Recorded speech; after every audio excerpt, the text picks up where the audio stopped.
I stood at the entrance of the city's most luxurious ballroom, wearing the only evening gown I'd managed to buy, financed over 12 months.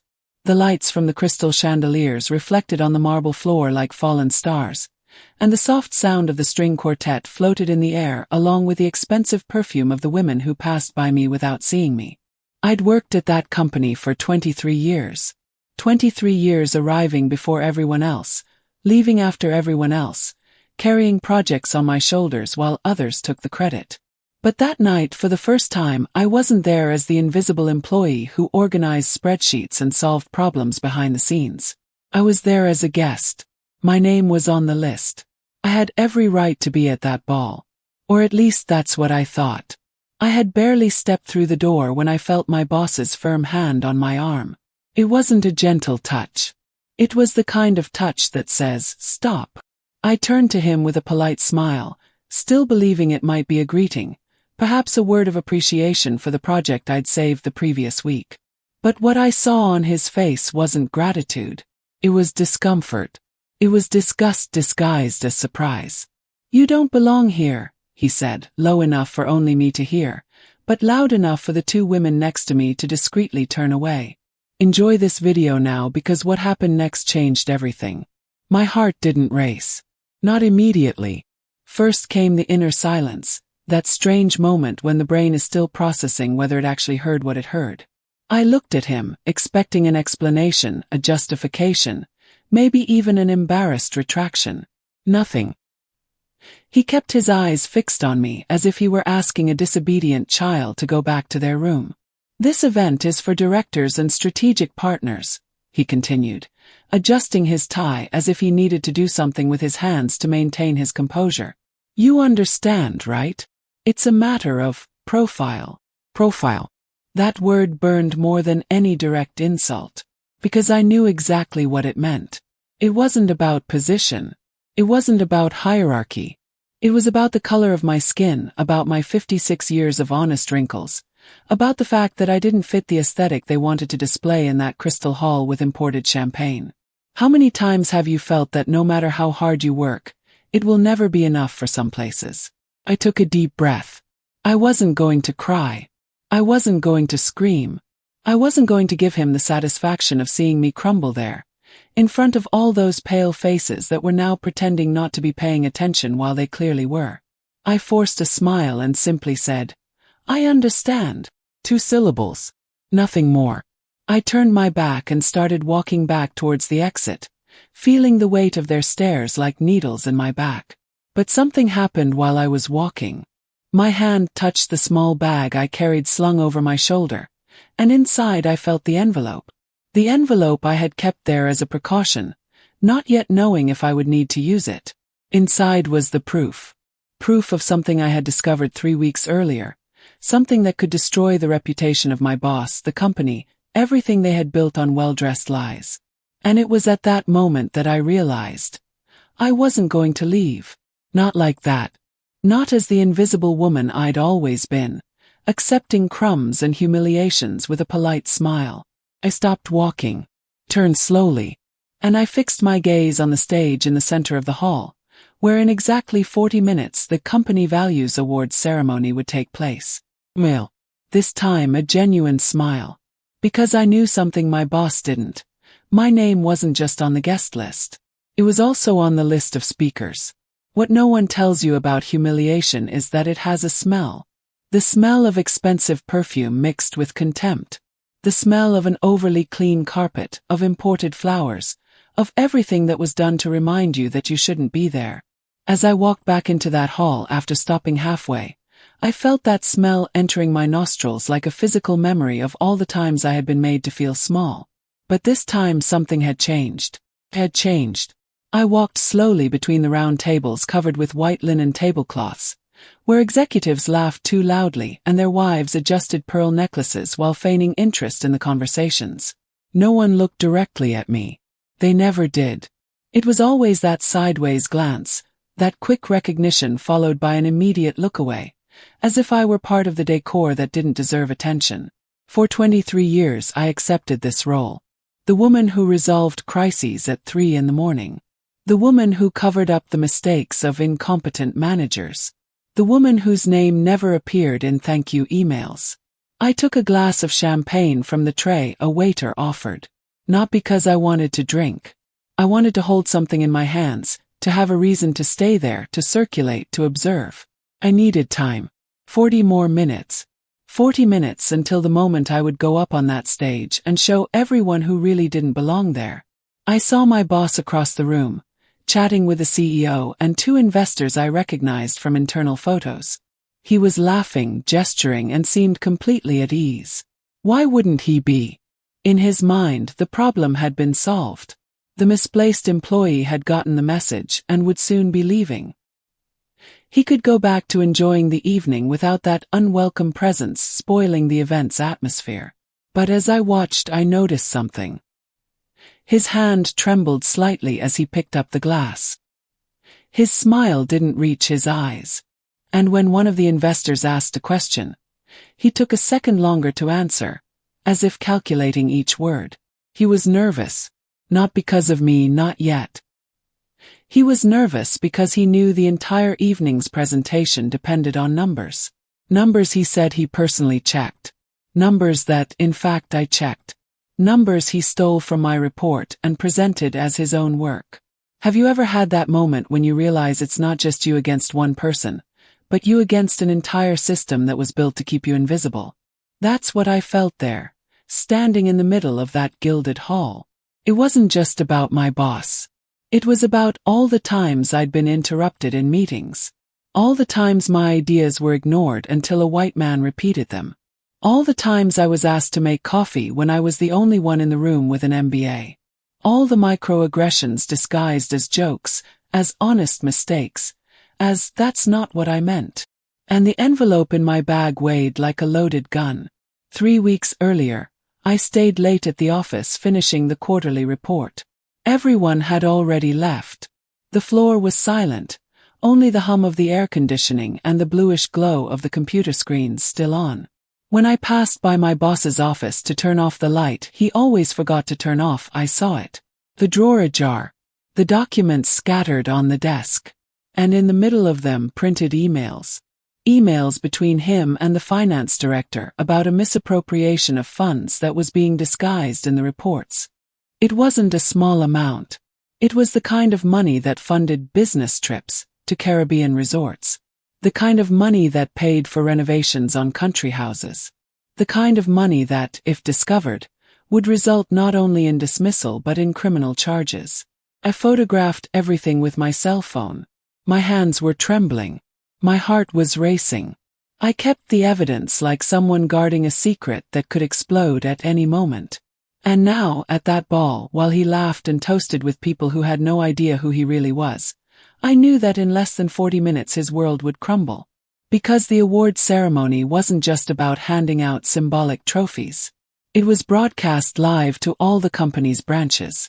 Recorded. Shared. And I, the surprise speaker of the evening, invited by the Human Resources Department to talk about ethics and corporate transparency, had exactly 7 minutes on stage. 7 minutes to tell the truth. That's why so many people choose to stay here, following each revelation, because they know that the sweetest justice doesn't come from shouting or immediate scandals, but from strategy, patience, and the perfect moment to show your cards. I glanced discreetly at the clock. 35 minutes. I took a sip of champagne. It was warm, bland, but I held the glass in my hand like an accessory. Around me, superficial conversations continued. Rehearsed laughter. Empty compliments. And there I was, in the middle of it all, invisible as always. But this time, invisibility was my ally. Because nobody pays attention to the woman who shouldn't be there. And nobody imagines that she might be the one who will change everything.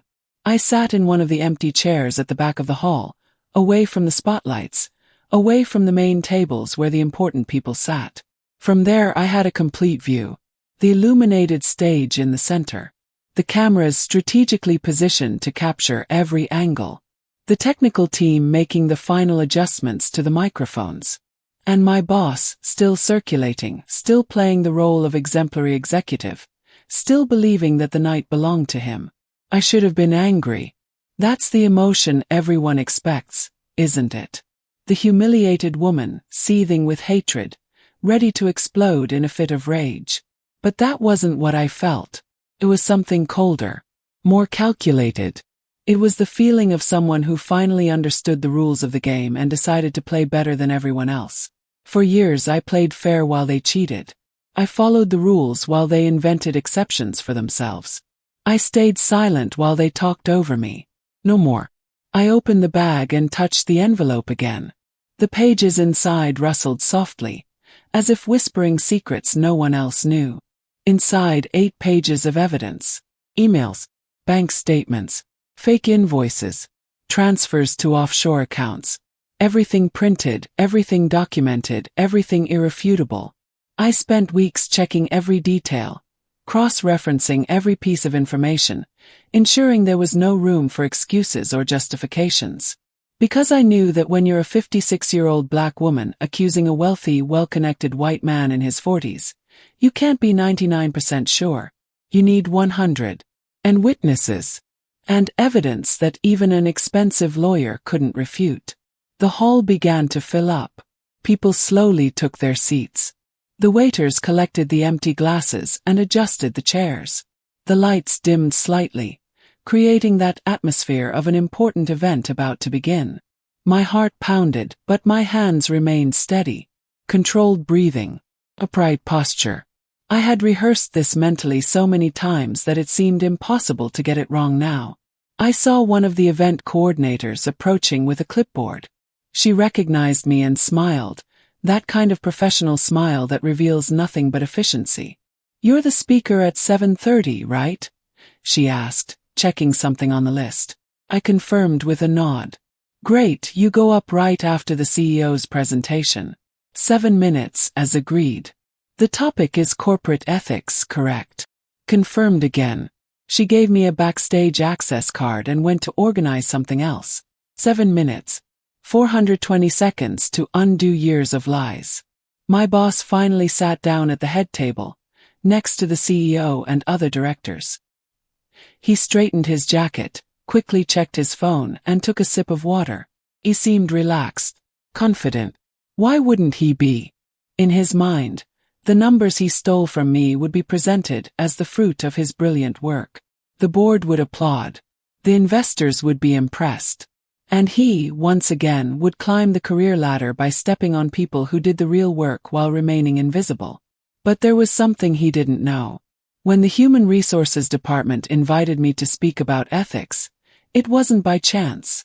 It was because someone, somewhere within that corporate structure, also suspected something.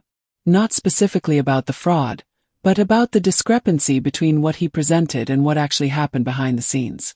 And when they suggested my name as a speaker, probably thinking I would give a generic and inspiring speech about corporate values, I accepted. I accepted knowing that this invitation was the opportunity one had been waiting for years. The lights went out completely. A spotlight illuminated the center of the stage. The background music ceased. Silence filled the hall like a heavy, dense wave.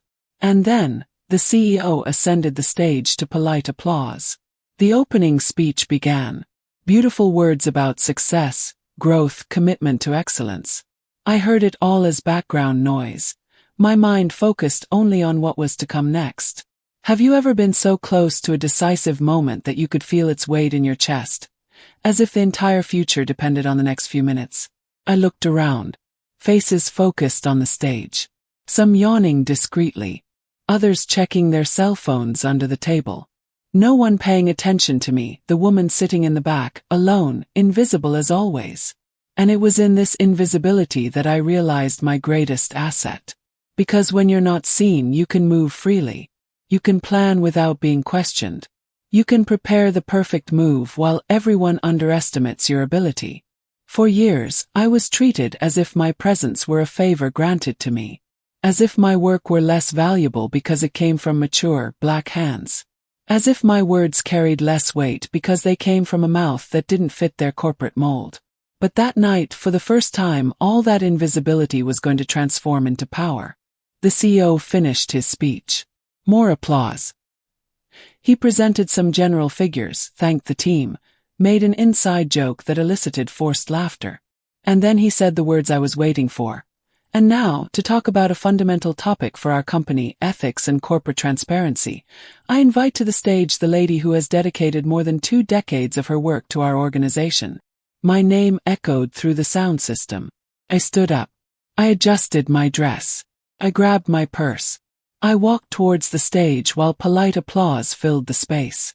Climbed the 3 steps. I felt the heat of the spotlights on my face. I saw the cameras pointed at me. And when I reached the center of the stage, when I held the microphone and looked at that audience of surprised faces, some even confused by not recognizing me as someone important, I saw my boss. He was pale.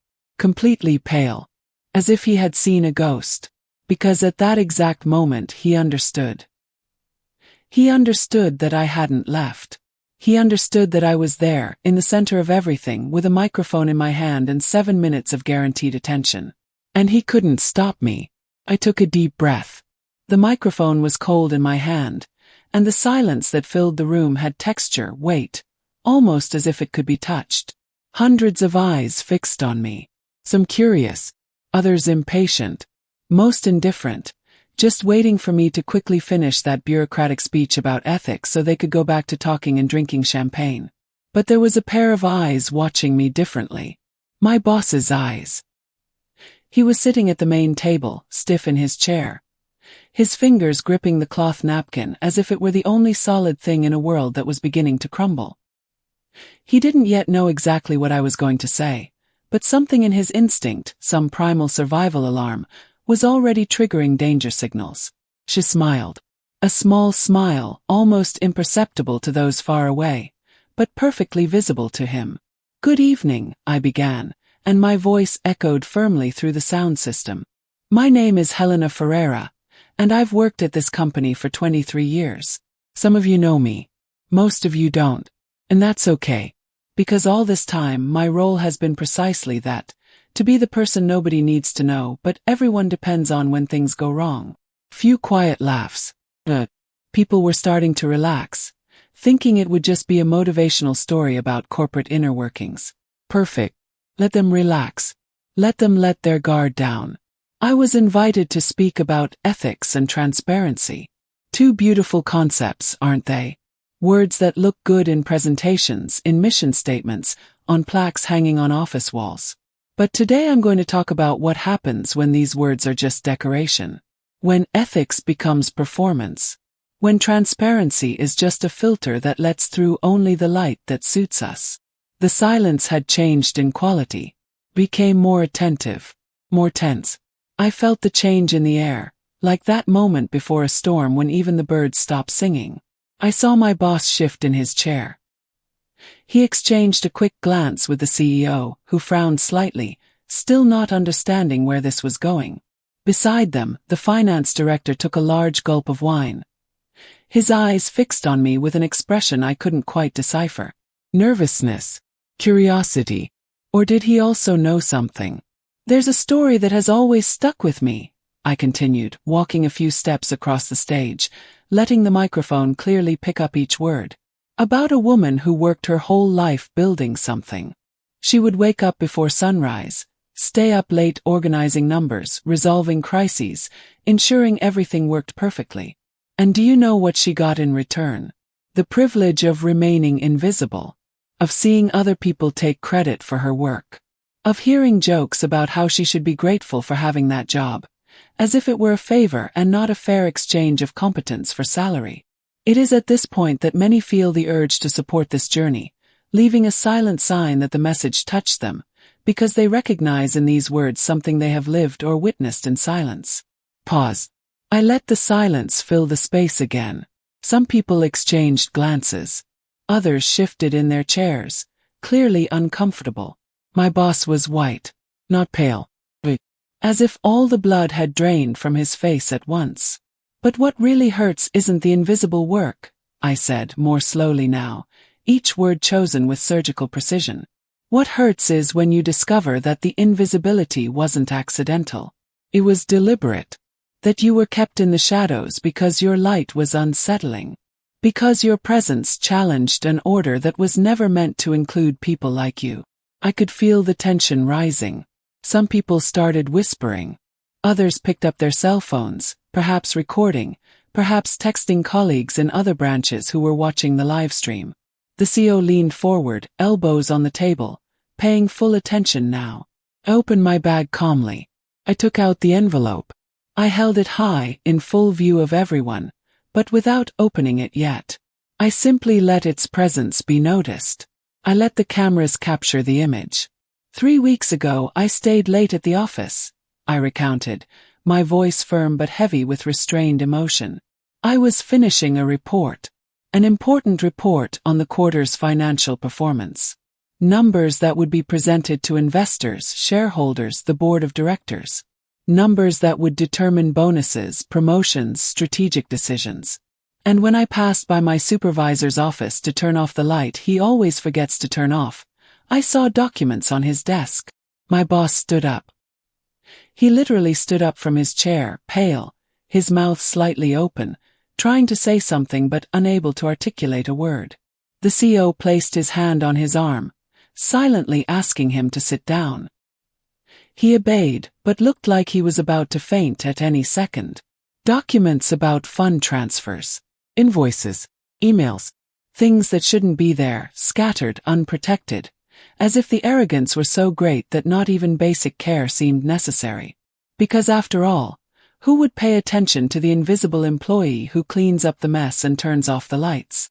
I held the envelope with both hands now, as if it were something sacred, or dangerous, perhaps both. And do you know what these pages reveal? I asked, letting the question hang in the air for several seconds. They reveal that not all that glitters here is gold. They reveal that some of our most proclaimed values are just a facade. They reveal that while ordinary employees are fired for 5-minute delays or spreadsheet errors, there are those who embezzle significant sums without any consequences. The murmur exploded. Voices overlapping. Chairs scraping on the floor. Someone shouted something I couldn't understand. The CEO gestured to the technical team, probably wanting to cut off my microphone, but the event coordinator hesitated. Because I was the official speaker.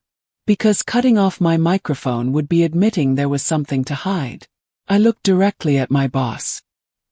He stared back at me, and in that look was pure fear. Not fear of losing my job. Fear of losing everything. Reputation, freedom, future. And then I said the words that changed everything. But before revealing the names and details, I want to ask you all something. Absolute silence. As if someone had stolen the air from the room. 200 people frozen, waiting, some with their hands covering their mouths, others leaning forward as if they needed to be closer to process what was happening. Even the waiters stopped in their tracks, trays forgotten in their hands. How many of you have ever felt like you didn't belong somewhere? I asked, my voice softer now, almost intimate. How many have ever walked into a room and noticed, through glances, silences, conversations that died down when you arrived, that your presence was tolerated, not celebrated? That you were there despite who you are, not because of who you are? I saw heads bowing, some glances averting. Because everyone in that room, even the privileged, even those who had never faced racial discrimination, had already felt some version of that exclusion. They had already been the outsider somewhere. The difference is that for some, it was an occasional experience. For me it was daily. Tonight, when I arrived at this ball, my supervisor stopped me at the entrance. I discreetly pointed in his direction. All heads turned. He shrank in his chair, trying to become small, invisible, as if he could disappear under the weight of so many stares. He told me I didn't belong here, that this event was for directors and strategic partners, that it was a matter of profile. The words fell like stones into the silence. Profile, I repeated, letting the word hang in the air, heavy with meaning. An interesting word, don't you think? So neutral on the surface, so convenient. Because you can say, profile, and you don't have to say what you really mean. You don't have to admit that you're judging skin color, age, gender, social class. Just say profile and that's it. Discrimination comes wrapped in corporate gift paper. My boss tried to stand up again, but the CEO held him more firmly this time. Not to protect him. To prevent him from making the situation even worse. Because anything he said now, any attempt to defend himself, would be recorded, broadcast, immortalized. The CEO knew this. Even without fully understanding what was happening. He knew the best thing was to let me finish. But what my supervisor didn't know, I continued, holding the envelope against my chest now, is that I wasn't just here as a guest. I was here as a speaker. Invited by the Human Resources Department to talk about ethics, about transparency, about the values that supposedly guide us. I walked to the edge of the stage. The warm spotlights illuminated my face, and I could see the front rows perfectly. I saw an older woman, perhaps my age, with tears silently streaming down her face. I saw a young black man with the expression of someone who had finally heard someone say aloud what he had always felt but never managed to articulate. I saw confused faces, uncomfortable faces, faces that wanted to be anywhere else. He told me I didn't belong here. And you know what? He was right. Paused for a long time. I let the mess settle in. I don't belong in places built on lies. I don't belong in environments where competence is valued less than appearance. I don't belong in spaces where people work for 20, 30 years and remain invisible while others climb by stepping on their backs. I opened the envelope, slowly, like opening an old letter that will reveal a secret kept for decades. I took out the pages. I printed sheets. I held them at chest height so the cameras could capture them, but without showing the details yet. These pages tell a different story than the one you've heard so far. A story about how money disappeared from projects that were supposed to benefit employees. A story about how reports were manipulated to hide embezzlement.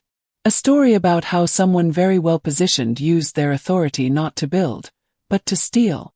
The finance director stood up abruptly and left the room. He didn't run. He walked quickly with long strides, as if every second there was torture. No one tried to stop him. Everyone was too hypnotized by what I was saying to pay attention to his departure. But I saw. And I understood. He knew his name was on those pages too. For years I accepted my place. I accepted being invisible. I accepted doing the work while others took the credit. I accepted the subtle comments, the disdainful glances, the opportunities denied without explanation. Because I was told that's how things worked. That I should be grateful to be there. That if I complained, I would be seen as problematic, difficult, inadequate. My voice trembled slightly. Not from fear. From contained emotion. From years of silence finally finding sound. But discovering that the person who humiliated me today is also the person who embezzled resources that should have helped people like me. That changed everything. Because it wasn't just about me being kept in my place. It was about an entire system built to protect those who steal and punish those who dare to question. I looked directly at the cameras. Not at my boss. Not at the CEO. The cameras. At all the people watching in the branches. At everyone who would see this video later. At every black woman, every invisible employee. Every person who has ever been silenced. So here's my question. What do we do when we discover that the guardians of ethics are the biggest violators of them? What do we do when we realize that rules exist to control some and protect others? What do we do when silence becomes complicity? I lifted the pages again. Because I have the names here. The dates. The amounts. And in exactly 30 seconds, I'm going to start reading. 30 seconds is a strange amount of time. Too short to change your mind. Too long for someone waiting for the impact. In that suspended silence, I could see people processing what I had just promised. Some were already grabbing their cell phones, preparing to record. Others looked nervously at the exits, as if considering fleeing before their own secrets were exposed. Because in environments like this, nobody is completely clean. Everyone has something to hide. My boss finally found his voice. "This is defamation," he said, loud enough for his desk microphone to pick up. His voice trembled. You can't make baseless accusations at a live-streamed corporate event. This is. Really? I finished for him. Is that what scares you? Not the accusation. The truth of it. The CEO stood up, adjusting his suit as if that could restore some order to the chaos that had taken over the room. Helena, he said, using my first name for the first time in years. I think it's best if we discuss this privately. These are serious allegations that need to be investigated through the appropriate channels, not on a stage in front of. In front of whom? I interrupted, my voice firm but not aggressive. In front of the shareholders, the employees, the customers, all the people who trust that this company operates with integrity. Or do you mean that these conversations should take place in closed rooms, where witnesses can be silenced and evidence can disappear? I saw the dilemma in his eyes, because he knew that any attempt to silence me now would be interpreted as an admission of guilt. But letting me continue meant losing control of the narrative completely. There was no good way out, only varying degrees of catastrophe. The appropriate channels, I repeated, almost savoring the irony. Do you know how many times I've used the appropriate channels in the last 23 years? How many times have I reported irregularities, pointed out problems, suggested improvements? And do you know what happened? Nothing. Or worse than nothing. I was called difficult, conflictive, someone who doesn't know how to work in a team. I looked at the pages in my hands. I could feel their weight beyond the physical. They were entire careers condensed into numbers and dates. They were families that depended on those stolen salaries. They were dreams postponed, opportunities denied, lives affected by greed disguised as business strategy. But today I didn't come here to destroy anyone, I said, and I saw the surprise on their faces. Confusion too.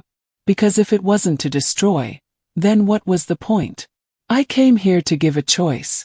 The same choice I was never given. The chance to do the right thing before it's too late. I downloaded the pages. I didn't save them. I just downloaded them, leaving them visible but no longer posing a threat in the air.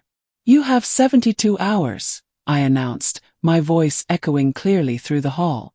72 hours for those responsible to come forward, to admit what they did, to return what they stole, to face the consequences with dignity instead of being exposed in shame.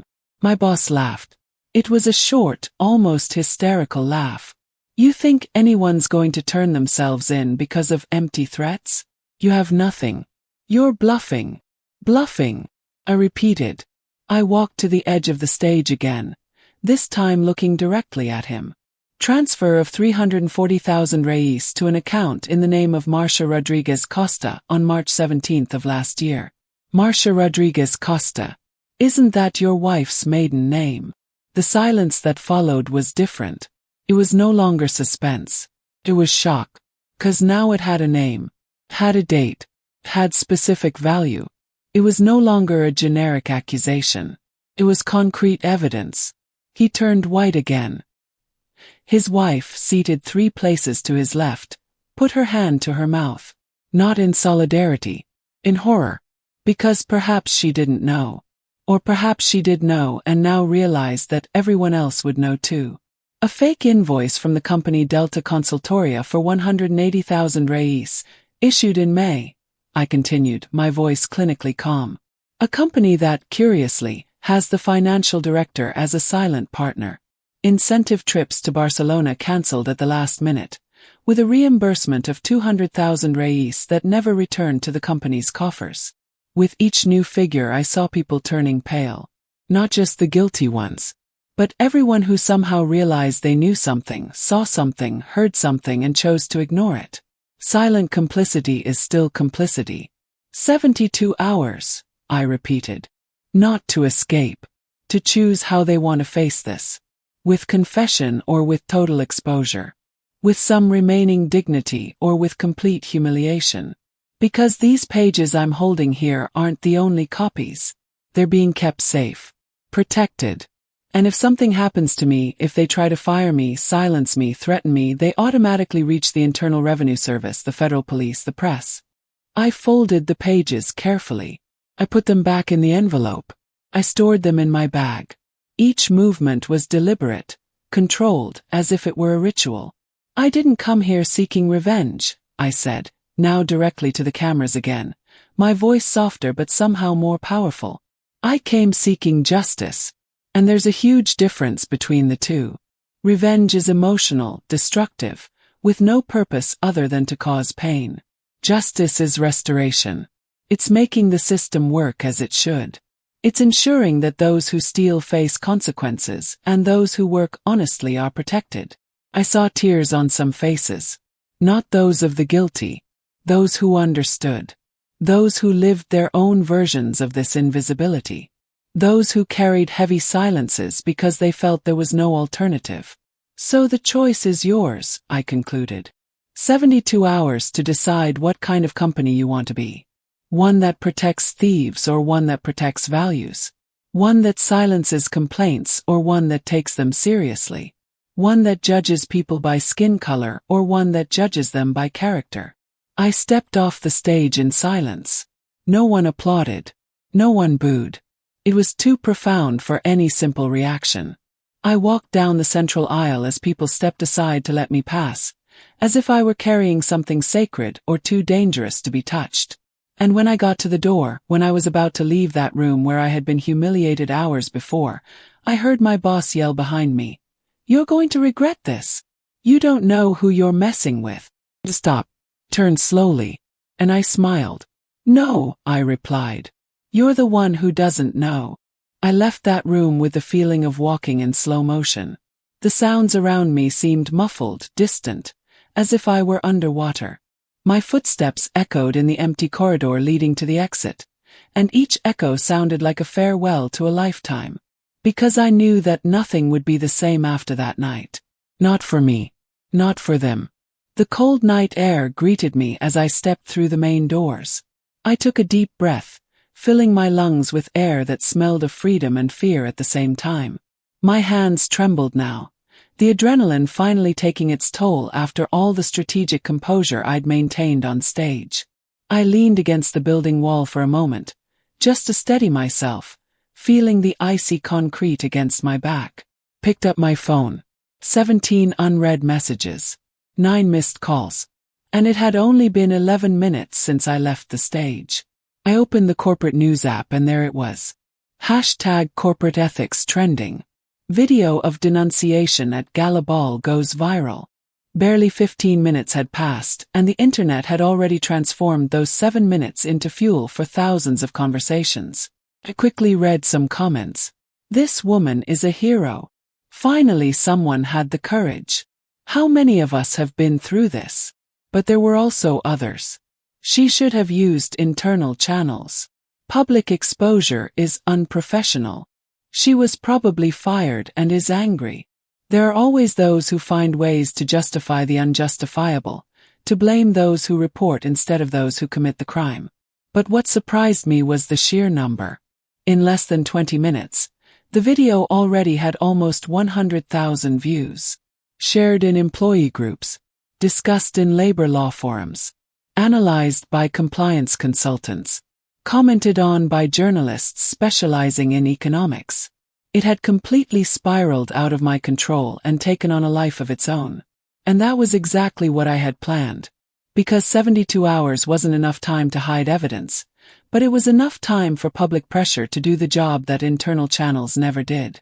It was enough time for nervous shareholders to call demanding explanations, for corporate lawyers to go into damage control mode, for regulators to start asking uncomfortable questions. I called a taxi using the app and waited leaning against that wall, watching some people leaving the dance. Confused couples talking quietly. Executives on the phone with tense expressions. A woman stopped near me, pretending to look for something in her bag, but I knew she wanted to talk. She glanced at me sideways, took a deep breath and finally said, "Thank you. I needed to see someone do that." I didn't ask his name. I didn't ask his story. I just nodded.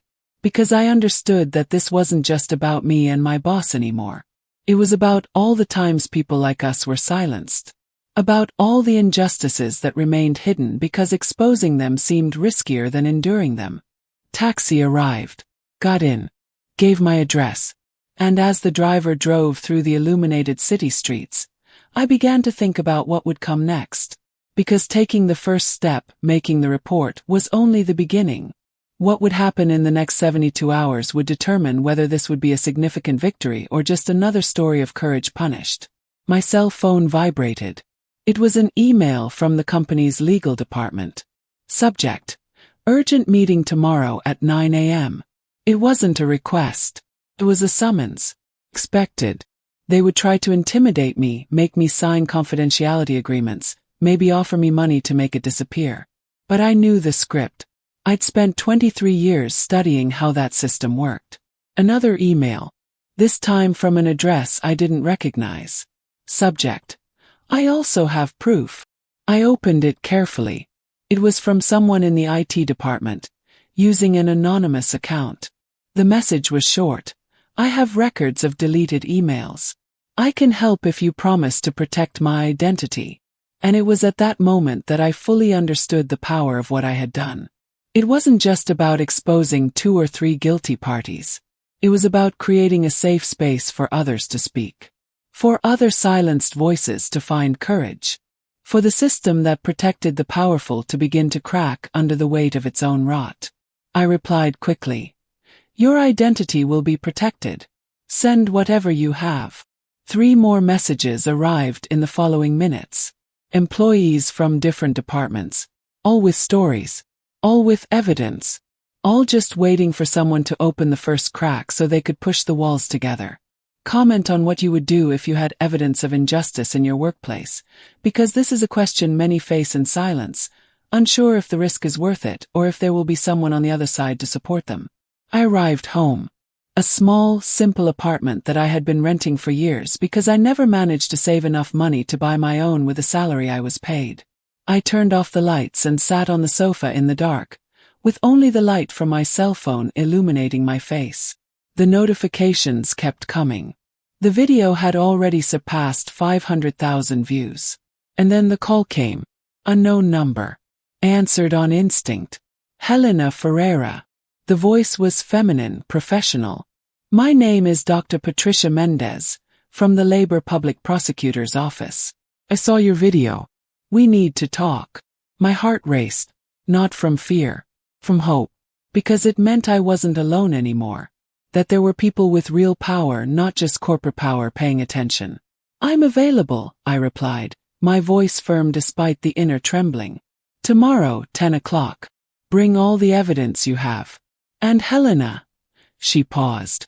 You were very brave. But courage without strategy is dangerous.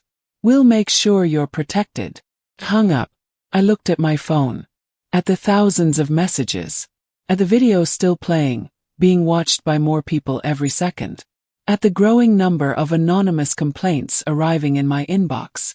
The 72 hours had begun.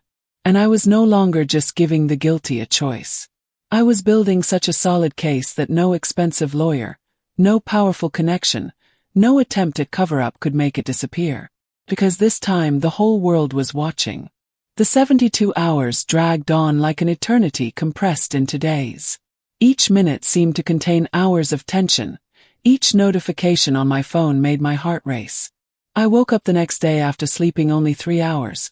The kind of restless sleep filled with fragmented images of the ball, the stage, the shocked faces staring at me. The meeting with the company's legal department was exactly as I had imagined. A meeting room on the 10th floor, a polished glass table, leather chairs, and 4 lawyers in impeccable suits awaited me with expressions that ranged from restrained hostility to professional curiosity. They began with the expected script. They talked about internal processes, about damage to the company's reputation, about how public exposures harm all employees, not just the accused. I let them talk. I observed how they carefully avoided mentioning whether the accusations were true or false. How the whole conversation revolved around how I had revealed them, not what I had revealed. It's an old tactic. To shift the focus from the crime to the method of denunciation. To turn the whistleblower into the villain. When they finished, they shoved papers in my direction. Confidentiality agreement. An amicable termination agreement.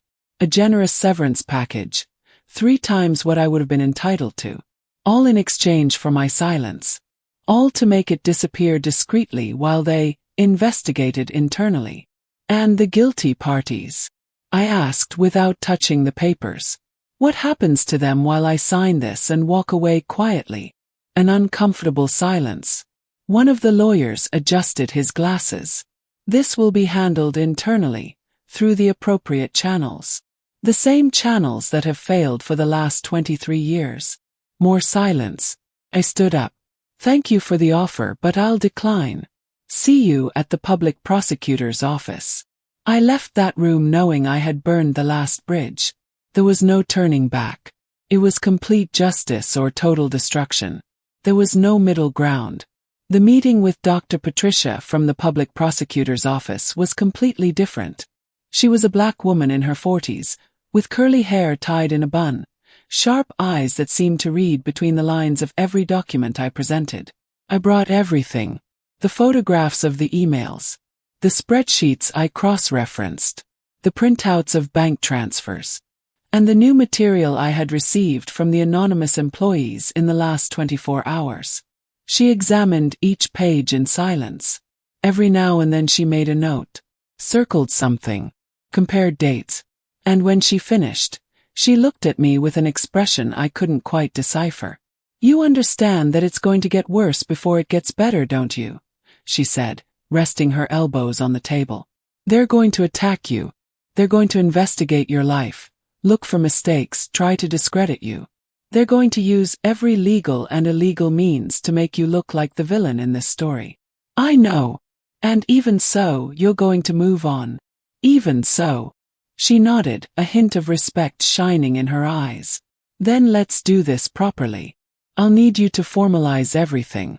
A recorded statement, signed, witnessed. And I'll need the names of anyone else who has information. Identities need to be protected, I replied firmly. Without protection, no one will speak. And without more people speaking out, the case becomes limited. I agree. I'll request formal protection for everyone involved. And Helena. She leaned forward. You need protection too. Don't underestimate what desperate people are capable of doing. I returned home with that phrase echoing in my head. Protection. As if it were merely a matter of physical safety. But the type of attack I would face would be more subtle. It would be social isolation.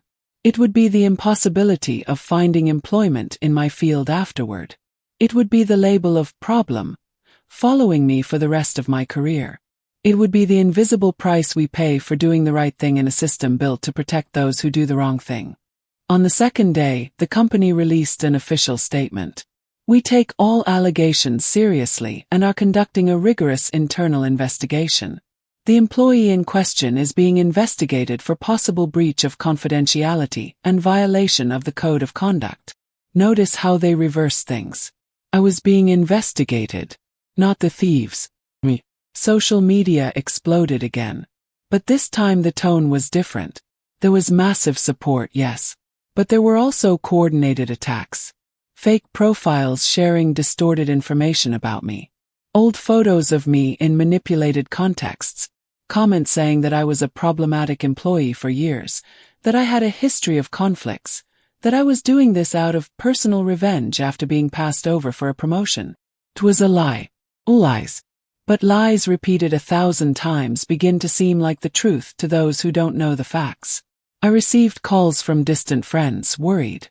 From former colleagues saying they were instructed not to speak to me. From suppliers I worked with for years saying they were ordered to cut off contact. The net was closing in. They were trying to isolate me, turn me into a corporate pariah, make the cost of fighting seem greater than the benefit of winning. And it worked. Partially. Because on the third day, when I woke up and saw more notifications, more attacks, more attempts to discredit me, I wondered for the first time if it would be worth it. If it wouldn't be easier to accept the money, sign the papers, and disappear silently like so many others before me. But then a message arrived. From a number I didn't recognize. Photo was attached. It was of a young girl, maybe 16, black, in a school uniform, with a shy smile. And the message simply said, "My daughter saw your video. For the first time, she said she wants to work in an office. That she wants to be like you. Thank you for showing that it's possible." Closed my eyes. I took a deep breath. And I understood that it wasn't about me anymore. Maybe it never had been. It was about all the black girls who grow up thinking that certain spaces aren't for them. About all the mature women who think they've already lost their chance to fight. About all the invisible people who need to see someone visible to believe that it's possible. 24 hours remained before the deadline I had set expired. 24 hours for the culprits to turn themselves in, or for me to officially hand everything over to the authorities. 24 hours to find out if courage alone is enough, or if we need something more. And as the clock ticked, I received more messages. More anonymous complaints. More people saying they also had evidence. More cracks in the system that seemed so solid from the outside. They didn't know it yet, but the real coup hadn't been the video at the prom. It had been igniting the spark that would make everything explode from the inside out. The third day dawned with rain. One of those heavy rains that transform the city into a gray blur, where everything seems slower, denser, more real in some strange way. I stood at the apartment window for a while, just watching the drops trickle down the glass, creating random patterns that dissolved before I could fully understand them. My cell phone vibrated. It was a message from Dr. Patricia. "Developments. Call when you can." My heart raced. Developments could mean many things. Catastrophic. Called immediately. "Helena," her voice sounded tired, as if she had spent the night awake. "We received a partial confession." The finance director turned himself in. He admitted participation in the scheme, but is trying to place the greater blame on his supervisor. He says he was coerced, that he only followed orders. Closed my eyes. Partial. Always partial. Never the whole truth. Always trying to minimize, divide, blame, negotiate lighter sentences in exchange for cooperation. And my boss. Still silent.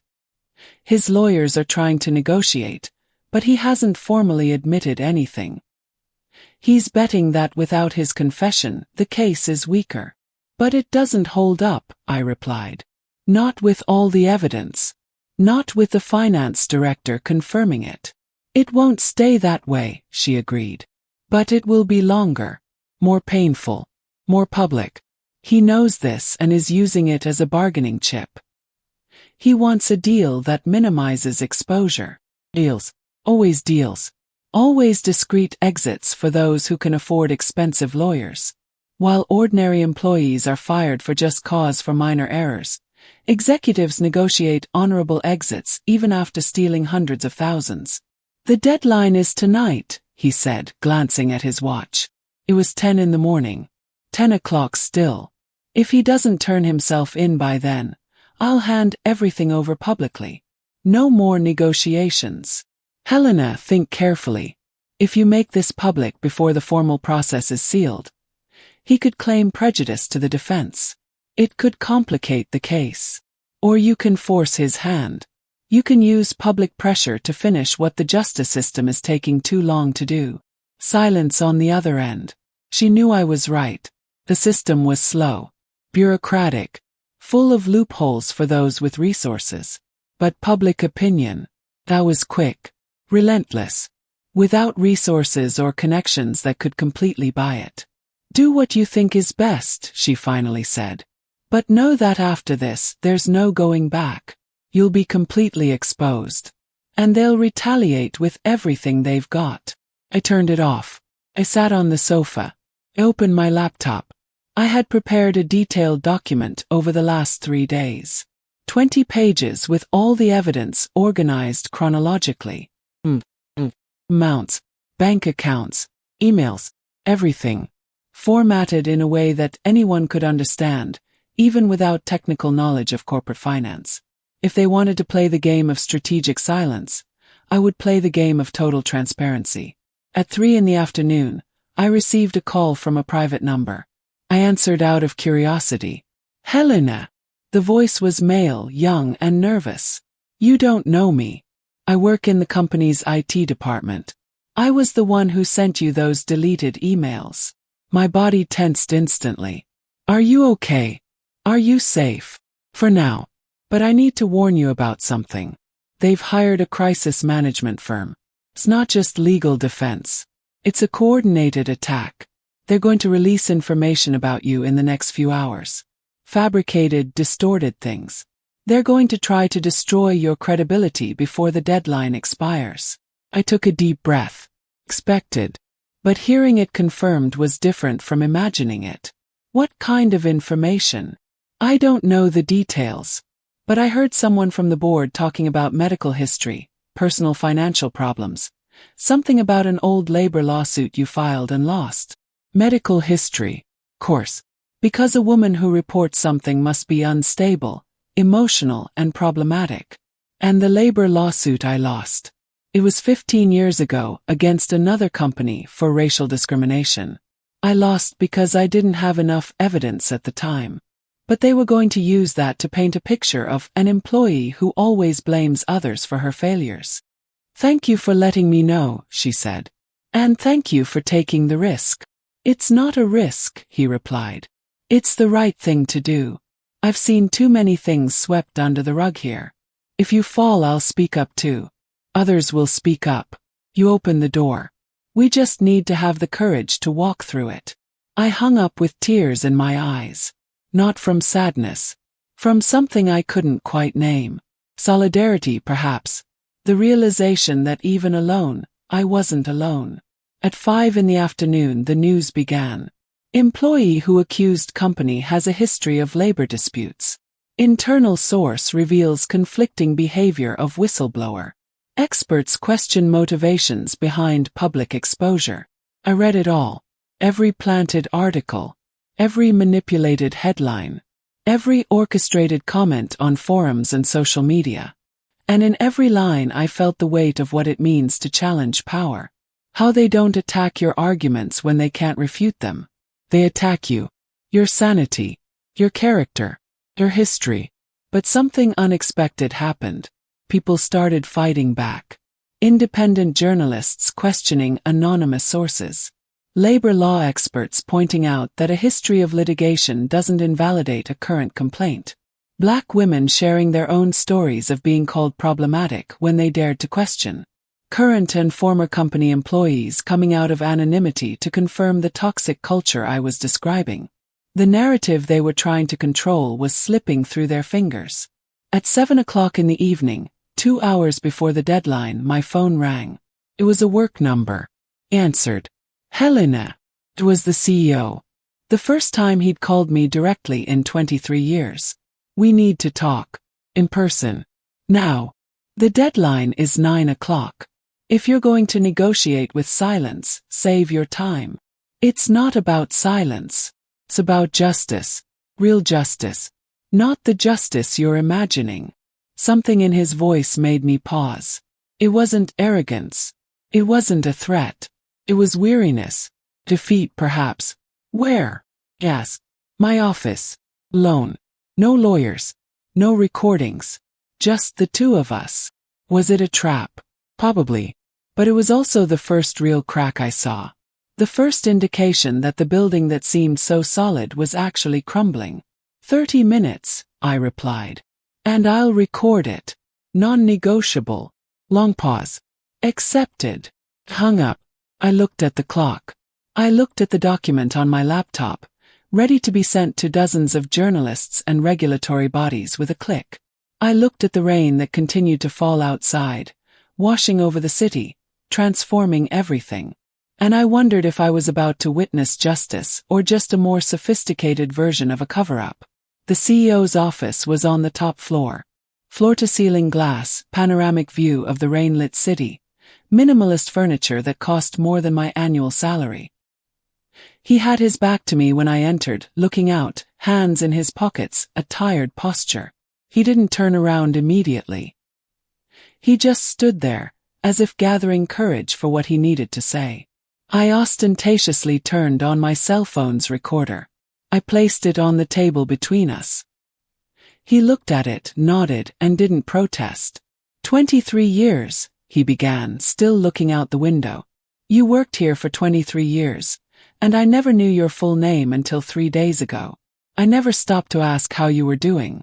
I never noticed when you stayed late, when you saved projects, when you covered for mistakes made by people who earned 3 times your salary.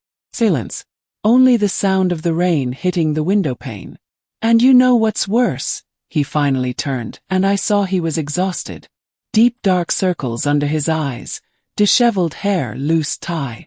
I knew there were people like you here. Invisible people who made everything work. And I chose not to see them. 'Cause it was easier. Because acknowledging it would mean having to change. And change is inconvenient when you're comfortable at the top. I said nothing. I let the silence do its work. Your supervisor confessed. Completely. An hour ago. When he realized the finance director had already spoken, that the net was closing in, that there was no way out. He sat heavily in his chair. And you know what else he confessed? That I knew. Not the details, not the exact amounts. But that I knew something was wrong and chose not to investigate further. Because he delivered results. Because the numbers looked good in the reports. Because questioning would mean admitting that maybe I didn't know how to manage my own company. My heart was pounding. This was more than I expected.